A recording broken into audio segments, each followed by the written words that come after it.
मोना नाम की एक बहुत ही सुंदर लड़की थी। वो अपने माता पिता के साथ रहा करती थी। उसके पिताजी रमेश एक बड़े कंपनी में काम किया करते थे और माँ सुशीला घर की भागदौड़ संभाला करती थी।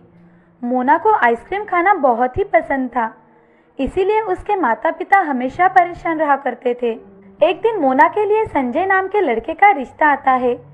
लड़का पढ़ा लिखा होने के साथ साथ गुणी और सुशील भी था। संजय अपनी माँ शारदा के साथ मोना को देखने आता है। तभी रमेश जी, आइए आइए, बैठिए। नमस्ते। आइए ना बहन जी। नमस्ते सुशीला जी। आपको यहाँ आने में कोई तकलीफ तो नहीं हुई ना? जी नहीं, हमें आने में कोई तकलीफ नहीं हुई। सुशीला बहन, लड़की को बुलाइए ना। मैं तो लड़की को देखने के लिए कब से बेताब हूँ। जी शारदा जी, अभी बुलाती हूँ। ऐसा कहकर सुशीला मोना को आवाज देती है। मोना, बेटी मोना। जैसे ही मोना बाहर आती है, सभी उसकी ओर देखने लगते हैं। मोना दिखने में बहुत खूबसूरत थी। संजय मोना को देखता है तो उसे देखता ही रह जाता है। उसे मोना बहुत पसंद आती है। मोना सबके सामने आकर चाय नाश्ता देती है और उनके सामने बैठ जाती है। उसे देख शारदा, बेटी यहाँ आओ, हमारे पास बैठो। मोना शारदा के पास बैठ जाती है। शारदा मोना से कुछ बातें करती है। तभी घर वाले मोना और संजय को अकेले बात करने के लिए भेज देते हैं। संजय मोना से, जी आपको क्या काम करने में रुचि है? वैसे तो मैं सभी काम करती हूँ, मगर मेरा सबसे फेवरेट काम है ऑफिस का काम। मुझे ऑफिस का काम करना बहुत अच्छा लगता है। और आपको खाने में क्या पसंद है? मुझे खाने में तो आइसक्रीम बहुत पसंद है। मैं सुबह शाम आइसक्रीम खा सकती हूँ। अच्छा, आइसक्रीम आपको इतनी पसंद है? जी।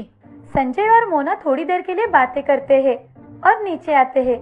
तभी सुशीला मोना से, बिटिया तुम्हें लड़का पसंद तो है ना? मोना शर्माकर वहाँ से चली जाती है। तभी शारदा अपने बेटे संजय से, तुम्हें लड़की पसंद है संजय? हाँ माँ। संजय के हाँ कहते ही सुशीला सभी का मुंह मीठा करती है। कुछ ही दिनों बाद संजय और मोना की शादी हो जाती है। शादी के बाद सब सही चल रहा था, मगर मोना की आइसक्रीम खाने की आदत ससुराल में नहीं छूट पाई थी। ये देख शारदा चिंतित रहने लगी। शारदा एक दिन मोना से, अरे बहू, थोड़ा आइसक्रीम कम खाया करो। हमारे घर में दूसरा भी कुछ खाने के लिए बनता है, उसे खाया करो। सासू माँ, आइसक्रीम से ज्यादा अच्छी चीज तो इस दुनिया में है ही नहीं। मैं हर रोज आइसक्रीम खा सकती हूँ। हाँ, वो तो दिखता है, मगर तुम्हें पता भी है इसे खाने से क्या क्या नुकसान होते हैं? सासू माँ, इसके नुकसान के बारे में क्यों सोचती हो आप? ये सोचिए ना, बनाने वाले ने क्या चीज बनाई है जिसे कितना भी खाओ मन ही नहीं भरता। बहू, जब तुम्हें जुकाम, मोटापा या फिर सिर दर्द होगा ना, तब पता चलेगा। जबकि तब देखेंगे सासू माँ। मैं तो इस दुनिया में आइसक्रीम खाने के लिए ही आई हूँ। मैं तो हर रोज आइसक्रीम खाऊंगी। तुमसे तो बात करना ही बेकार है। जाने दो, मैं मेरा काम करती हूँ। शारदा वहाँ से चली जाती है।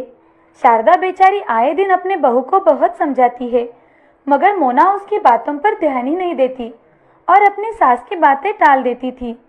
उस पर किसी भी बात का कोई असर नहीं होता था। वक्त बीतते जाता है। धीरे धीरे मोना के दांतों में दर्द शुरू हो जाता है, मगर मोना उस बात पर ध्यान ही नहीं देती और आइसक्रीम खाती रहती है। धीरे धीरे उसका वजन बहुत बढ़ जाता है। उसका बढ़ता हुआ वजन देख संजय एक दिन मोना से, अरे मोना, जरा खुद की ओर तो देखो, कितनी मोटी लग रही हो तुम। संजय जी, आप और आपकी मम्मी हमेशा मेरे पीछे ही पड़े रहते हैं। मैं इतनी सी मोटी क्या हो गई? आप तो मुझे बहुत बोलने लगे हैं। मैं तो हर रोज आइसक्रीम खाऊंगी। मोना, तुम्हें आइसक्रीम खाना थोड़ा कम कर दो, नहीं तो तुम्हें शुगर और हार्ट की बीमारी हो जाएगी। आप खामखा ही इतना डर रहे हैं। मुझे कुछ नहीं हुआ है। अरे मोना, मैं तो तुम्हारे अच्छे के लिए कह रहा हूँ ना। आप मेरी टेंशन मत लो, मुझे कुछ नहीं हुआ है। ठीक है, चलो मैं ऑफिस जा रहा हूँ। जी। संजय ऑफिस के लिए निकल जाता है। मोना दोपहर के समय आइसक्रीम खाते हुए सीढ़ियों से नीचे उतर रही थी।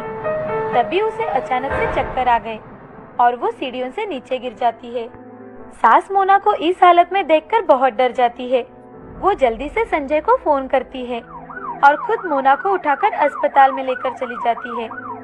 थोड़ी ही देर में संजय अस्पताल में पहुंच जाता है। डॉक्टर उसकी जांच पड़ताल करके उसके कुछ टेस्ट करते हैं। उस टेस्ट में डॉक्टर को मोना का शुगर लेवल बढ़ा हुआ दिखाई देता है। ये देख डॉक्टर बाहर आते हैं। तभी संजय डॉक्टर से, क्या हुआ डॉक्टर साहब, मेरी पत्नी ठीक तो है ना?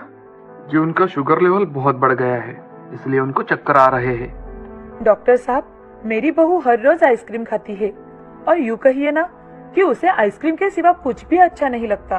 शायद इनके आइसक्रीम की आदत ही इनकी शुगर लेवल बढ़ने का कारण है। अगर आप उन्हें सही सलामत चाहते हैं तो आपको उनकी ये आदत छुड़वानी होगी। जी डॉक्टर, मैं उसे कभी भी आइसक्रीम खाने नहीं दूंगा। ऐसा कहकर संजय मोना से मिलने के लिए उसके कमरे में चला जाता है। संजय कमरे में जाते ही मोना से, मोना, तुम्हें अभी भी आइसक्रीम खानी है तो बताओ मुझे, मैं अभी आइसक्रीम लेकर आता हूँ तुम्हारे लिए। कौन सी लाऊं बताओ जरा, वेनिला लाऊं, स्ट्रॉबेरी, बटर स्कॉच? हाँ, आप मुझसे ऐसे क्यों बात कर रहे हो?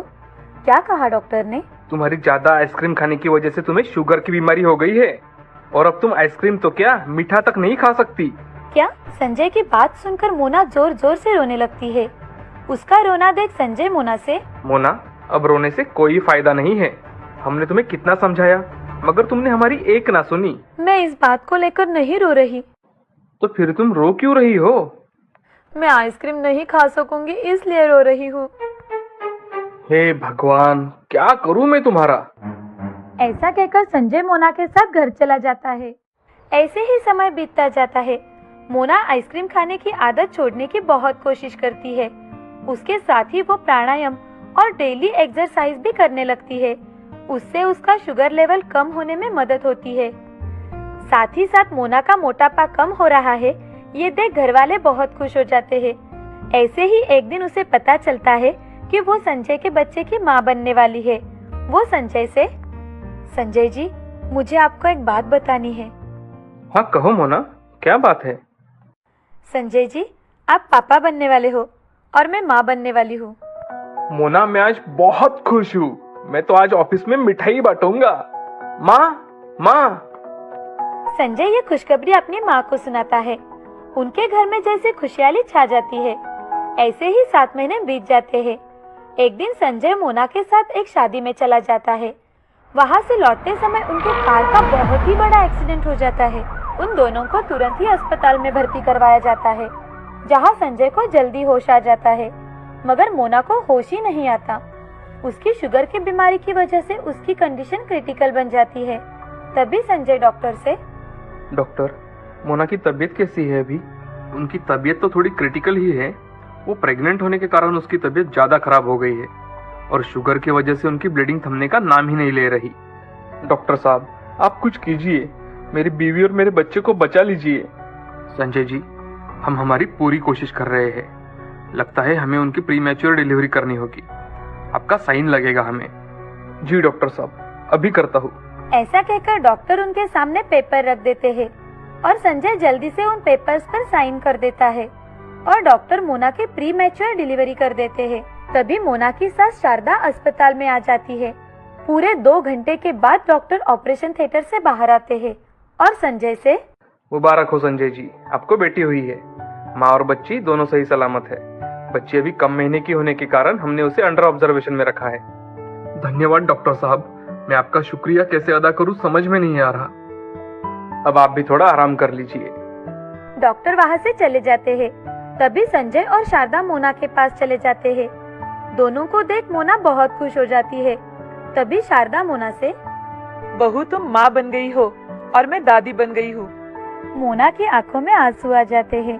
ये देख शारदा मोना से, आज के बाद बिल्कुल नहीं रोना, समझी? माँ जी, मेरी वजह से मेरी बच्ची आज इस मुसीबत का सामना कर रही है। मैं आज के बाद आप सबकी बातें मानूंगी। मुझे माफ कर दीजिए। माँ जी, मैंने आपको बहुत भला बुरा कहा। अरे बहू, छोटी छोटी बातें तो वही भूल जानी अच्छी होती है। मैं तो कब की भूल गई और तुम भी जल्दी से घर आ जाओ, समझी? हाँ माँ जी। कुछ दिनों बाद मोना अपने बच्ची को लेकर घर आ जाती है। सब घर के सदस्य मिलकर नन्ही परी का स्वागत करते हैं। उस दिन से मोना अपने परी के साथ खुशी खुशी रहने लगती है। साथ में ही मोना अपनी आइसक्रीम खाने की आदत को त्याग देती है और अपने पूरे परिवार का ख्याल रखती है। इस कहानी से हमें ये सीख मिलती है कि कुछ बातें बड़ों की मानकर अपने जीवन का भला हो सकता है। कौन सी भी